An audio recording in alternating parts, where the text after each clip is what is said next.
네, 우리 어제가 사순절 16일째였습니다.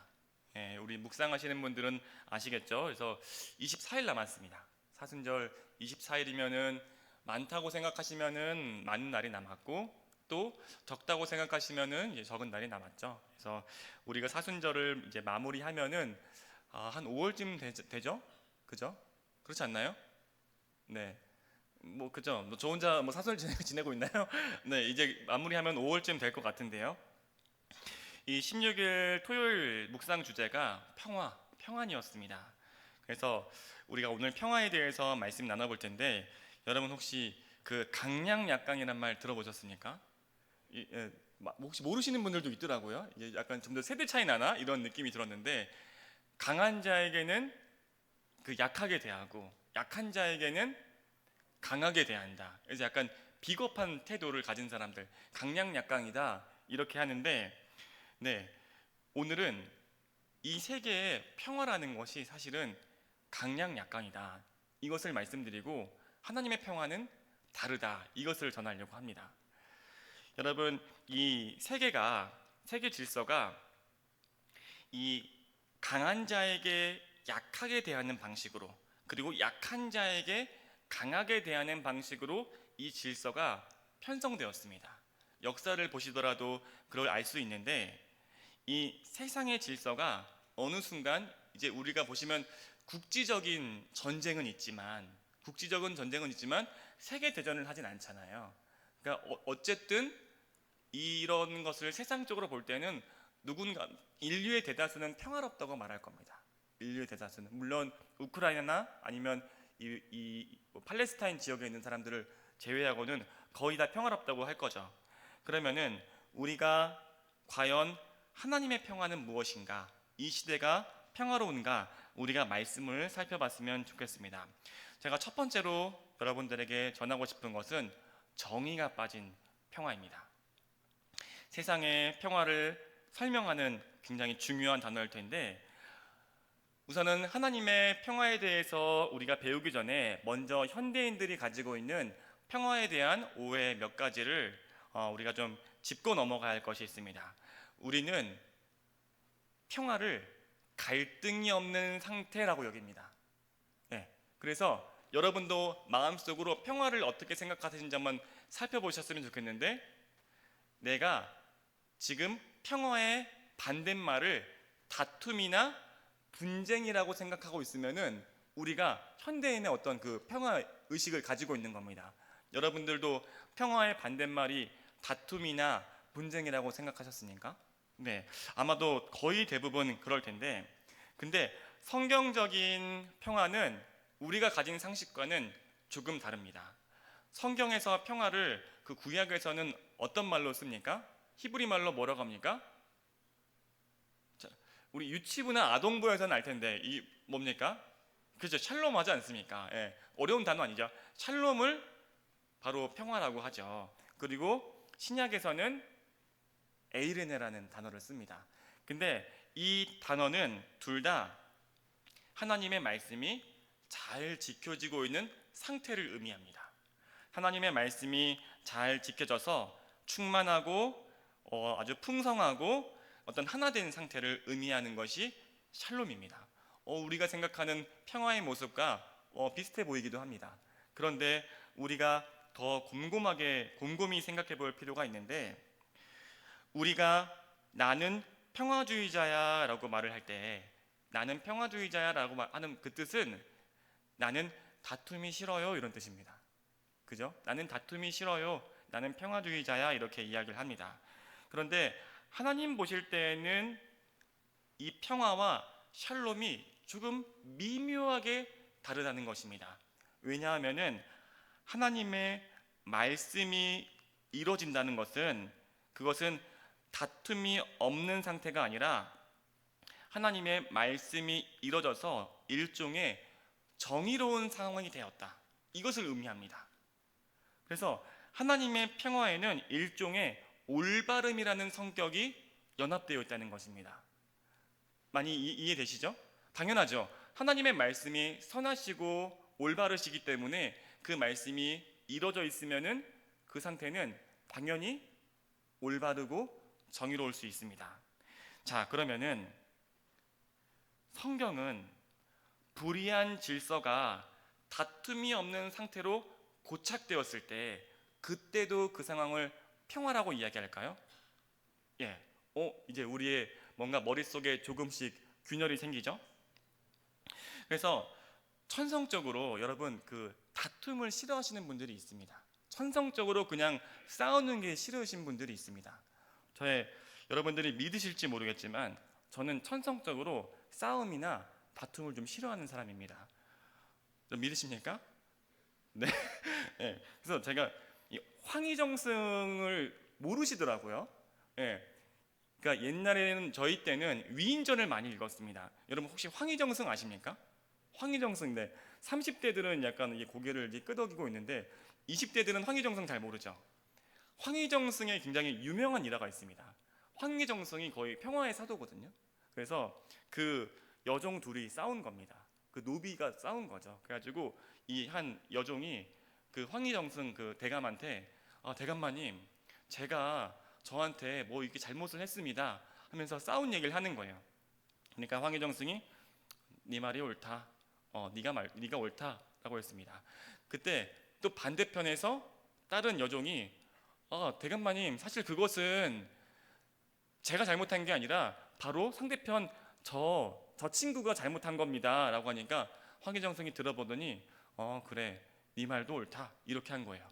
그래서 둘이 만나가지고 옳고 그름 시시비비를 따지다가 온 겁니다. 아니 대감마님, 도대체 이쪽에는 여기가 옳다고 하고 저쪽에는 저기가 옳다고 하고 도대체 누가 옳은 겁니까? 30대들은 알죠? 뭐라고 합니까?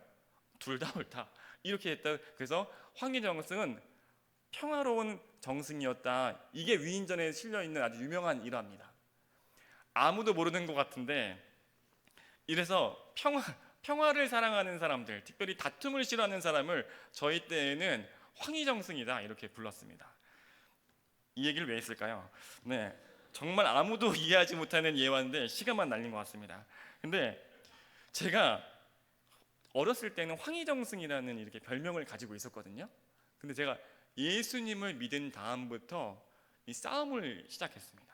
그러니까 어떻게 보면 세상 사람들이 볼 때에는 굉장히 이상해졌을 수도 있는데 그거는 제가 평화에 대해서 다른 이 시각을 가지기 시작했기 때문이었습니다. 그럼 성경의 평화가 무엇인지 우리가 시편 말씀을 볼 텐데요. 오늘 시편에서 예배자의 오늘 본문 말씀이죠. 평화를 이렇게 노래합니다. 근데 제가 새 번역 성경으로 좀 가져와 봤습니다. 제가 여러분들을 위해서 좀 이렇게 읽어드릴게요. 여러분 앞에 화면 보셔도 좋겠습니다. 하나님께서 무엇을 말씀하시든지 제가 듣겠습니다. 주님께서 우리에게 평화를 약속하실 것입니다. 주님께서는 주님의 백성, 주님의 성도들이 망령된 대로 돌아가지 않는다면 진정으로 평화를 주실 것입니다. 참으로 주님의 구원은 주님을 경외하는 사람들에게 가까이 있으니 주님의 영광이 우리 땅에 깃들 것입니다. 사랑과 진실이 만나고 정의는 평화와 서로 입을 맞춘다. 진실이 땅에서 돋아나고 정의는 하늘에서 굽어본다. 주님께서 좋은 것을 내려주시니 우리의 땅은 열매를 맺는다. 정의가 주님 앞에 앞서가며 주님께서 가실 길을 닦을 것이다 라고 되어 있습니다. 이것이 그 구약의 히브리인들이 노래했던 평화였습니다. 지금 보니까 굉장히 인상적인 대목들이 많죠. 정의와 평화가 입을 맞추는, 키스하는 그런 모습도 보이고 이 사랑과 진실이 만나는 그런 모습도 보입니다. 그러니까 샬롬이, 여러분 성경적인 샬롬이 그저 갈등이 없는 상태가 아니라는 것을 여러분 혹시 좀 느끼실 수 있습니까? 이 시편에서 좀 느끼실 수 있습니까? 이 느끼셔야지 말씀 전할 수 있는데 좀 느껴지지 않습니까? 그러니까 그냥 사랑으로 덮는 게 아니라 정의와 함께 입을 맞추는 그 모습을 노래하고 있는 거죠. 그래서 우리 청북 청년교회 우리 청년들이 꼭 배워야 되는 평화에 대한 두 가지 관점을 여러분들에게 좀 전하고 싶은데요. 이 두 가지 관점이 있어야 균형감 있는 이 삶을 살 수 있습니다. 첫 번째 뭐냐면은 평화를 진실과 정의의 관점에서 바라보는 겁니다. 오늘 시편 말씀이 나오잖아요. 진실과 정의의 관점에서 평화를 보는 거예요. 이거는 싸우자는 얘기입니다. 싸우자는 얘기예요. 다른 한 가지 관점은 뭘까요? 사랑의 관점. 평화를 사랑의 관점으로 바라볼 수 있어야 됩니다. 그거는 용서하고 이해하고 기다린다, 이런 뜻입니다. 이 둘이 굉장히 역설적인데 둘이 연합하는 것이 평화이다라는 겁니다. 자, 그러면은 먼저 이 예화는 좀 성공해야 될 텐데, 하지만 전 자신감이 있습니다. 정의의, 평화의 정의가 왜 필요한가에 대해서 제가 한번 예화로 설명을 해볼게요. 여러분, 세상에 나쁜 개는 없다 혹시 보신 적 있습니까? 보신 적 있습니까? 네, 보신 적 있죠? 거기서 개통령 강용욱 씨가 나옵니다. 개통령 강용욱 씨 다 아시죠? 그분이 훈육을 하면은 개 주인들이 어쩔 줄을 모릅니다. 막 그 강용욱 씨가 굉장히 거칠게 막 하거든요. 막 그 견주한테 막 줄 당기세요. 막 안 된다고 말하세요. 막 이러면서 굉장히 세게 말합니다. 근데 제가 그 프로를 자주 보거든요. 정말 마법 같은 일들이 일어나니까요. 그래서 보는데 제가 그걸 보면서 제가 엄청난 깨달음을 얻었습니다. 기가 막힌 깨달음입니다. 여러분들이 들으시면 와, 정말 통찰력 있다 이러실 것 같습니다. 기대되죠? 저는 자신감 있습니다. 기대되죠? 이 개가 여러분 아마 생각도 못 해봤을 겁니다. 이 개가 훈육이 없이 자랐잖아요. 그러니까 지가 하고 싶은 대로 마음대로 하고 산 개잖아요. 근데 그 개가 불행하더라고요. 제가 이걸 깨달았어요. 지 마음대로 자란 그 개인데 불행합니다. 그러니까 그 개가 막 행복할 것 같잖아요. 훈육이 없으니까. 근데 그 개가 막 자기 마음대로 하면서 막 성질이 더러우니까 막 짖고 막 싸우고 물고 막 물리고, 이 개가 스스로를 막 괴롭히는 겁니다. 혼자 막 스트레스를 받아요. 그러면서 혼자 스스로 고통을 받고 괴로움을 받더라고요. 그러면서 제가 깨달았습니다. 아, 개도 원죄가 있구나. 이 개도 지 마음대로 하고 싶은, 그러니까 개도 본질상 진노의 자식인 거예요. 진노의 자식입니다. 원죄는 우리만 있는 게 아니었어요. 모든 생명체한테 있는 거더라고요. 그래가지고 이 개가 진짜 야, 쟤는 지옥 가야겠다 이런 느낌이 들게 정말 난리를 치는데, 놀라운 건 그 개가 행복해하지 않더라는 거예요. 불행해하더라는 겁니다. 그래서 이 개통령 강용욱 씨가 정의라고 말하면 좀 거창합니다. 정의라고 말하면 거창하지만 개한테 어떤 올바름이라는 관점에서 개를 대합니다. 올바름이라는 관점, 정의죠, 정의. 그래서 이 강용욱 씨가 개통령이 엄청난 갈등을 겪어요. 막 개를 막 쥐어가지고 막 끌고 막 이럽니다. 그러면서 평화를 만들어요. 나중에는 그 개가 진짜 회개하거든요. 그리고 나서 정말 선한 모습으로 이게 평화롭게 되는 겁니다. 근데 제가 느꼈어요. 물론 우리가 강용욱 씨가 메시아가 아니라는 것을 알죠. 강용욱 씨는 메시아가 아닙니다. 하지만 저는 개의 영역만큼은 강용욱 씨를 믿고 있어요. 나 이분이 오면은 개가 해결된다, 개가 구원받는다, 이런 걸 제가 좀 믿고 있습니다. 하지만 사람의 영역에서는 예수님 만나면은 구원받는다, 이걸 믿고 있는 거죠. 그래서 여러분이 배울 중요한 것이 우리가 가짜 평화와 하나님이 말씀하시는 진정한 평화를 이제 분별할 수가 있어야 됩니다. 그러니까 정의가 없는 평화는 가짜구나, 훈육이 없는 사랑은 가짜구나, 이거에 대해서 우리가 배울 필요가 있는 거죠. 8절에서 하나님 앞에서 망령된 것이 그런 불완전한 불분명한 평화겠구나라는 것을 알 수가 있어요. 한국 교회가 오랫동안 사실 이 내면의 안정을 하나님의 평화라고 여겼습니다. 그래서 대한민국의 역사 속에서 불의함이 많았을 때, 세상에 정의가 없을 때 내 마음은 편해, 나는 교회에서 신앙생활 잘하고 있어, 나는 하나님의 평화를 누리고 있어, 이렇게 착각할 때가 많았습니다. 나는 주님께 복받았어. 하지만 사실 그것은 복음적이지 않죠. 목사님, 쟤는 마음이 편하니까 저는 그냥 평화가 있는 것 같은데요? 근데 여러분, 마음이 편안한 게 평화라면은 우리가 예수님을 생각해 보세요. 예수님이 하늘에서 얼마나 편안하셨겠습니까? 하나님의 그 연합 속에서 얼마나 편안하셨겠어요? 그런데 이 땅에 내려오시죠. 이 땅에 내려오셔가지고 그냥 사람들과 룰루랄라 행복하게만 지냈습니까? 아닙니다. 이 세상에 그 불의함과 어려움들과 갈등하셨어요.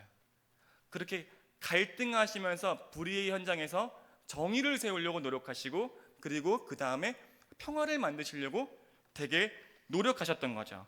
죄의 권세를 깨뜨리시려면서 예수님이 그 과정에서 얼마나 괴로움을 겪으시는지 우리가 성경을 통해서 알 수 있습니다.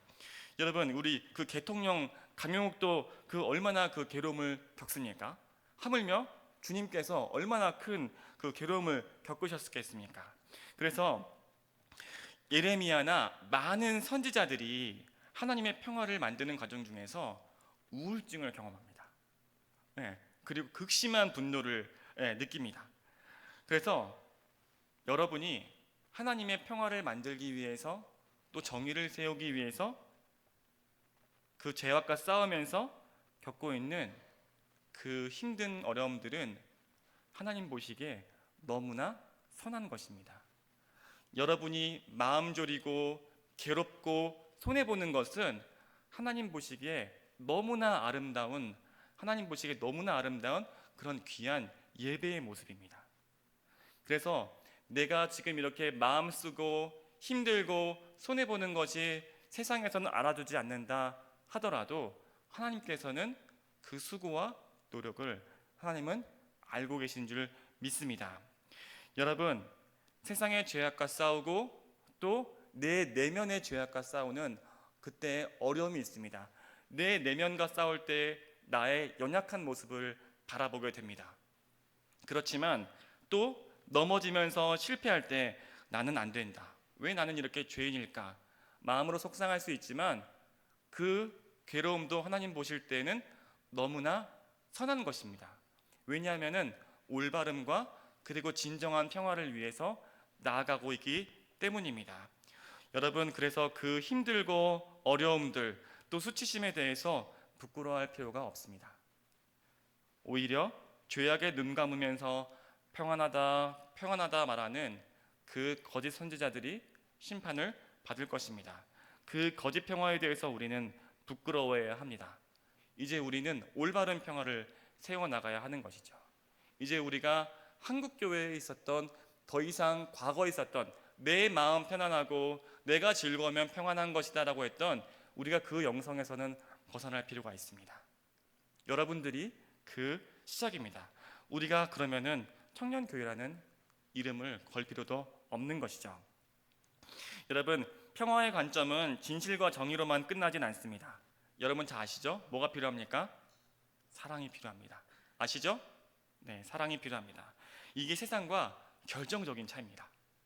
우리 그리스도인들이 뭐가 다르냐? 정의를 추구하는 사람들은 끝없이 정말 정의로운 단죄만 합니다. 사랑하는 사람들은 어떻다 합니까? 그 진실은 보지 않고 정의에 대해서 눈 감고 그냥 우리 용서하자, 덮어주자, 그냥 이해하자, 이렇게만 합니다. 그때 피해자에 대해서는 우리가 말하지 않잖아요. 너도 그냥 용서해, 뭐 이렇지 않습니까? 근데 하나님의 평화는 다르죠. 우리가 평화를 만들어갈 때 올바름도 보지만 동시에 불완전함, 역설, 이 불완전함이라는 죄인됨을 사랑으로 참아주는 어떤 기다림도 필요합니다. 굉장히 어려운 역설입니다. 죄인이면은 이 사람을 심판해야 되는데 죄인인 것을 알지만 사랑으로 덮어주기도 해야 되니까 어렵습니다. 이것이 굉장히 어렵습니다. 그렇지만 이것이 균형 어린 영성인 것이고, 우리가 하나님의 평화를 눈뜰 때에는 이제 그 심오한 단계로 나아가는 거죠. 여러분이 특별히 세상의 불의함에 눈을 뜰 때가 있을 겁니다. 이제 아마도 제가 경험적으로 볼 때에는 정말 빠른 사람은 20대 중반, 그리고 조금 보편적이다 하면 20대 후반이나 30대 초반에서 정치적 의식이 좀 눈을 뜹니다. 그래서 청년들의 마음에 진실과 정의가 충만해집니다. 그래가지고 이 세상에서 이 불의한 거는 저 정치 세력 때문이고 뭐 누구 때문이고, 이게 이제 이 진실과 어떤 이 공의로움이 세상에 가득 찹니다. 예, 그게 가득 차죠. 그런데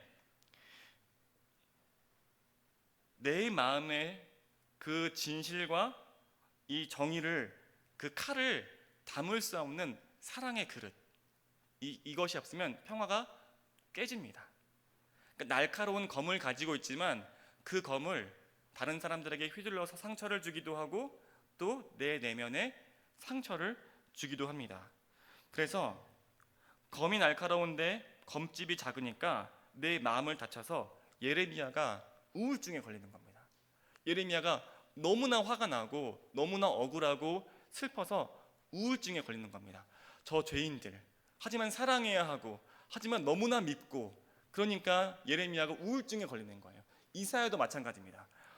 정말 너무나 회개하지 않는 저 이스라엘, 하지만 사랑해야 하는 이 어려움 속에서 우울증에 걸립니다. 그래서 저는 이 청년들 속에서 그런 이 선지자적인 분노를 가지고 있는 청년들을 이렇게 가끔씩 상담할 때가 있거든요. 예, 보통 20대 후반, 20대 초반은 별로 없던 것 같아요. 예, 하는데 저는 그렇게 말합니다. 인간적인 마음으로 꼭 너가 그 길을 갈 필요는 없어. 그러니까 꼭 그렇게 선지자처럼 살 필요는 없어. 그냥 그렇게 힘들게 살지 마. 근데 그 길은 정의의 길인 거예요. 그 길 너무 맞아요. 그러니까 성경적으로도 너무 맞는 말이에요. 그러니까 제가 약간 이 베드로처럼 약간 유혹자의 어떤 말을 하고 있는 거죠. 약간 성경적인 말은 하지 않고 있죠. 그래서 십자가의 길을 가고 싶어하는 이 청년들의 분노에 인간적인 마음으로 꼭 그렇게 선지자처럼 살지 마, 이렇게 이야기를 하거든요. 근데 이거는 사실 사탄이 할 말이죠. 그래서 저한테 사탄아 물러가라 이러면은 저도 알아요. 아멘하고 저는 물러날 겁니다. 그러니까 그 길을 가야 돼요. 맞습니다. 그 정의의 길을 가야 돼요.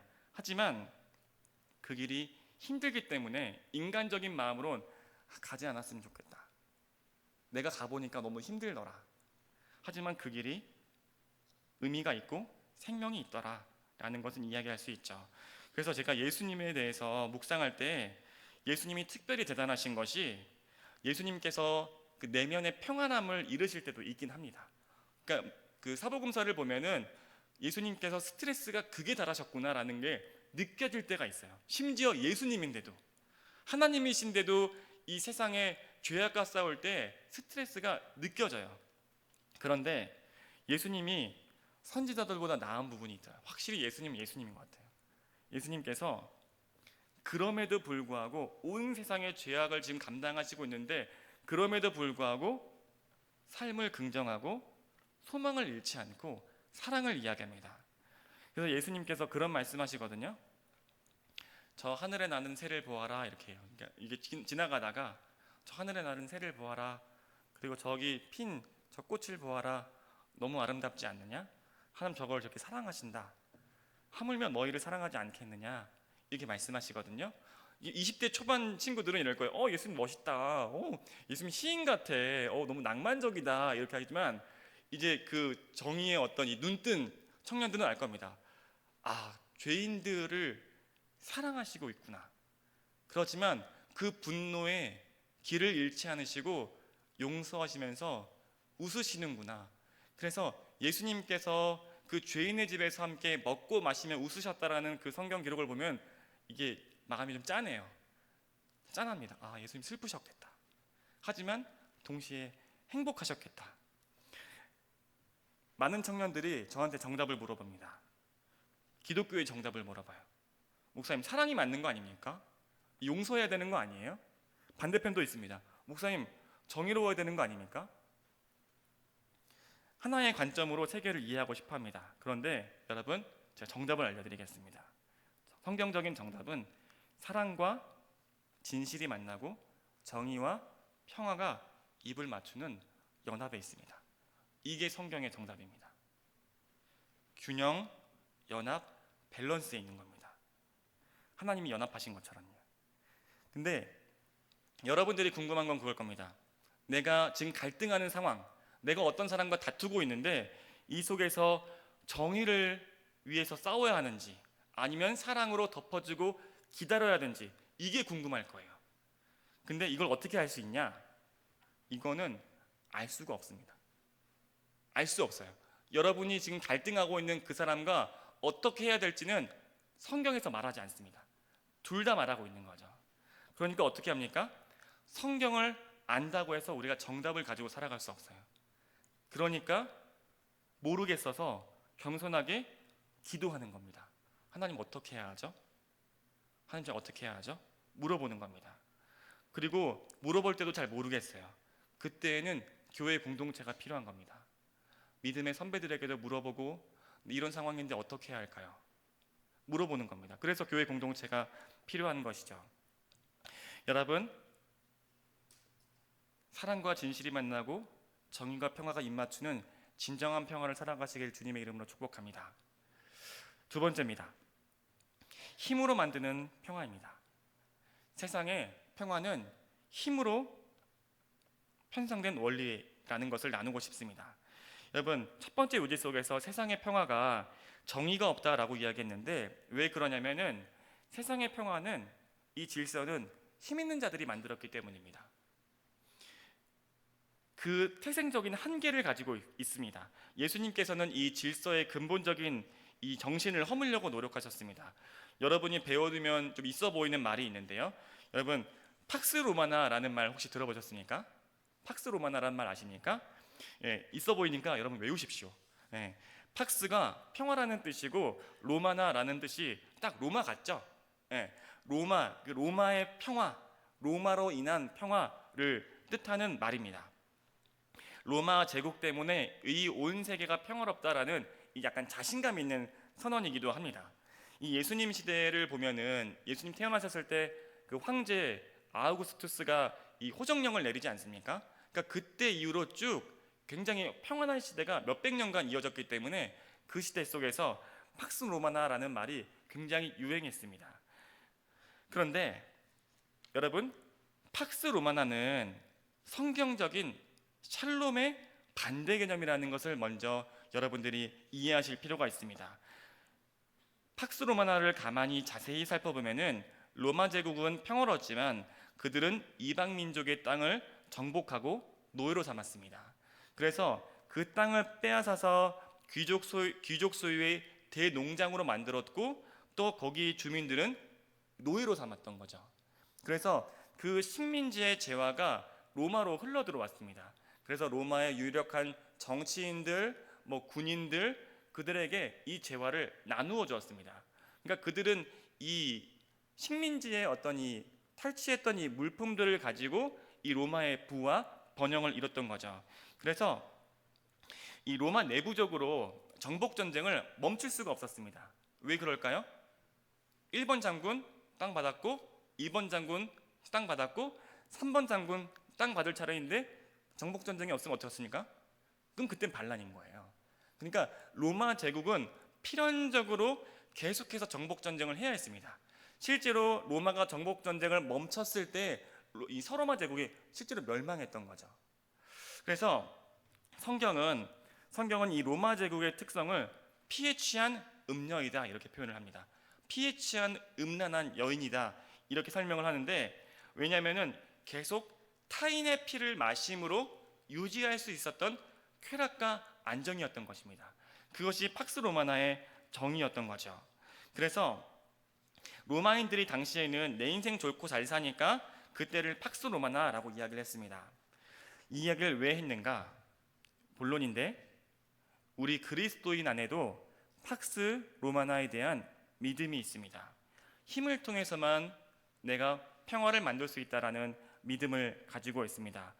예전에는 힘이 물리력이었다면 오늘날에는 물리력을 대체하는 돈, 권력, 학력, 또 여러 가지 인기, 매력적인 외모 같은 이런 힘들이 있으면 잘 살 수 있다라는 믿음이 우리 안에 있습니다. 그러면은 나는 평화로울 거야, 나는 그때 평화로울 거야 라는 생각을 가지고 있습니다. 여러분, 무엇 때문에 염려합니까? 여러분, 무엇을 가지고 인생에서 걱정을 하고 있습니까? 여러분, 혹시 내가 돈이 좀만 있었으면 괜찮을 텐데, 혹은 내가 학력이 더 좋으면 괜찮을 텐데, 내가 살만 좀 빼면 괜찮을 텐데, 아니면 나를 직장으로 좀 끌어줄 인맥만 있으면 좀 괜찮을 텐데, 나는 그것이 없어서 내 인생이 망하게 되었구나 걱정하고 염려하지 않습니까? 그렇다면은 여러분은 하나님의 평화가 아니라 팍스로마나, 힘에 의한 평화를 믿고 그 세계를 살아가고 있는 것입니다. 여러분, 우리가 힘이 있어야 살 수 있다는 것은 알 수 있지만 신앙인으로 경계할 부분이 있습니다. 이 세계, 강약약강의 세계에서는 사실 힘을 가질 수 있는 가장 효율적이고 가장 효과적인 방법은 강자의 논리에 순응하고 약자를 착취하는 것입니다. 그러나 하나님을 믿고 교회 공동체 속에 연합하는 것이 강약약강의 세계 속에서는 소위 말하는 힘을 얻고 평화를 이루는 그 방법이 아닌 것입니다. 그러니까 우리가 끊임없이 악을 행하거나 혹은 선에 협조하지 않는 방식으로 힘을 쌓으면서 내가 잘 살고 싶다라는 유혹과 계속해서 싸워야 하는 어려움이 있는 거죠. 제 이야기하고 마치려고 하는데요, 제가 이번 주에 이런 이야기를 하다가 한 직장인 이야기를 들었습니다. 근데 한 직장인이 팍스로마나를 살아가고 있는 전형적인 현대인 같아서 이 이야기를 나눕니다. 이 한 직장인이 있는데 그 직장인은 그 높은 CEO 밑에서 이렇게 일을 하는 거예요. 그러니까 CEO 밑에서 이렇게 바로 밑에서 이렇게 직장 생활을 하고, 그 자리가 이제 남들 볼 때에도 꽤나 힘 있는 자리예요. 왜냐면 이제 CEO와 되게 가까이 있는, 뭐 소위 말하는 문고리 권력인 거죠. 그렇기 때문에 남들 보기에 출세한 자리예요. CEO 곁에 있으니까 그 사람이 힘이 생겼겠습니까? 없었겠습니까? 힘이 생겼겠습니까? 없었겠습니까? 힘이 생겨났죠. 힘이 막 생겨났습니다. 근데 이 맹점이 있습니다. CEO가 성격이 유난스러워요. 그래서 그 직장인을 계속해서 쪼고 괴롭히는 겁니다. 그래서 근데 그분이 괴롭긴 하지만 이 자리에서 버텨야 된다 이렇게 믿고 있는 것 같았어요. 그 얘기를 들어보니까. 왜일까? 속마음이야 잘 모르지만 그 자리를 버티려고 했던 거는 더 큰 출세를 하기 위한 어떤 그런 포석이 아닐까? 저는 그런 생각이 또 들었고, 또 어쩌면은 이 자리가 이 CEO 곁에 있는 이 자리가 어쨌든 권력이 있으니까 그런 달콤함에 취해 있는 것이 아닐까? 이런 생각도 저는 좀 들었습니다. 그런데 문제는 뭐냐면은 그 직장인이 점점 그 CEO를 닮아가고 있다는 겁니다. 그 나를 괴롭히고 있는 그 모습과 닮아가고 있는 거죠. 우리 형제들은 군대에서 이런 것들을 많이 경험해 봤을 텐데, 괴롭힘을 당하고 있는데, 그 직장 상사한테 괴롭힘을 당하고 있는데 자기보다 힘이 없는 이 직장에 있는 이 뭐라고 하죠? 그 어쨌든 하는 거기는 괴롭히고 있는 겁니다. 그래서 타인을 괴롭히는 거예요. 그러니까 전형적인 강약약강이죠. 강약약강 스타일입니다.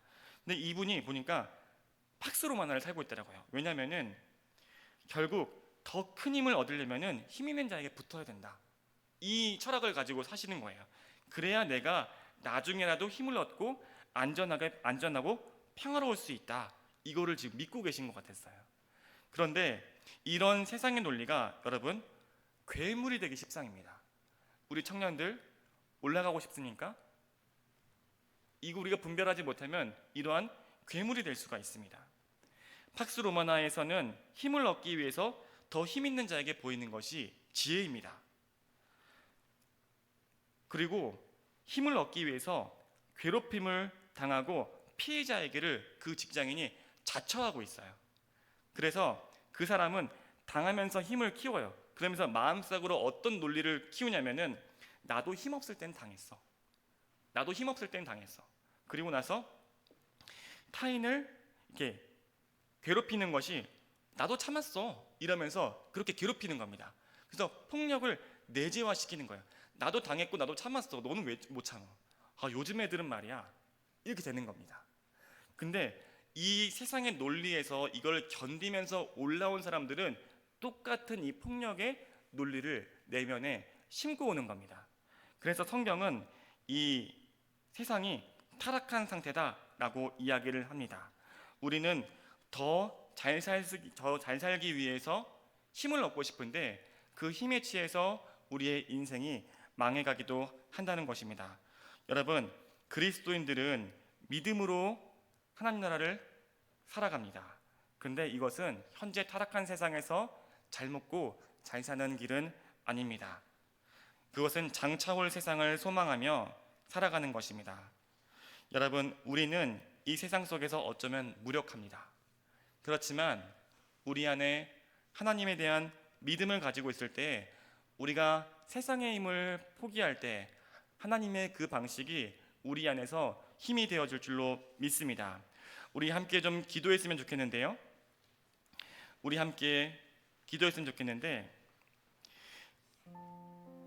여러분, 세상 속에서 권세 잡은 자들은 우리를 계속해서 지배하려고 합니다. 우리를 가스라이팅을 하려고 합니다. 너 이 힘 없으면 살 수 없다. 너 이 능력 없으면은 살 수 없다.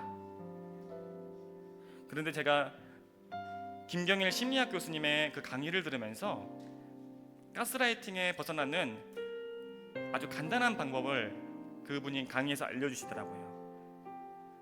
가스라이팅에서 벗어나는 방법은 무엇인가? 다양한 사람들을 만나고 그 다양한 사람들의 목소리를 들어봐라. 그리고 지금 살고 있는 그 세계만이 아니라 다른 세계가 있다는 것을 그 대화를 통해서 깨달아라 라는 것이었습니다. 그래서 그것이 전부인 것 같고, 그것만이 오직 유일한 길인 것 같고, 힘들고 어려운 그 사람만이 전부인 것 같지만, 다른 사람과의 이야기를 통해서 다른 세계가 있구나라는 것을 알 수 있다라는 겁니다.